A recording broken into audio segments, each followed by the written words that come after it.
Many people actually should just get a face and neck lift because it's the same incision, gives you a much better result.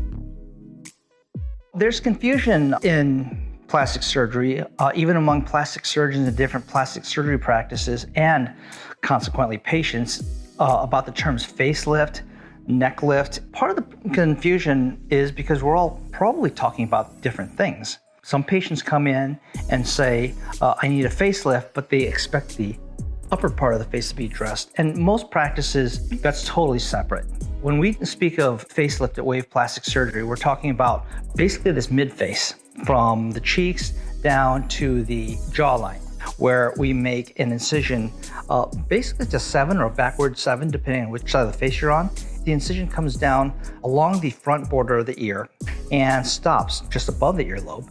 And then we lift the mid-facial structures. That is known as a facelift, or some people call it a mini facelift. When we talk about neck lift, well, we're talking about from the jawline on down. A lot of times patients come in and say, I want this fixed. See what happens when I do this? Well, really what I'm doing is I'm pulling the skin in front of the ear.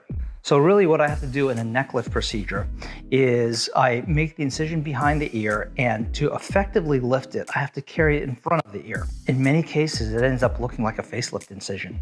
Sometimes patients will ask, do I need a neck lift, or will the facelift be enough?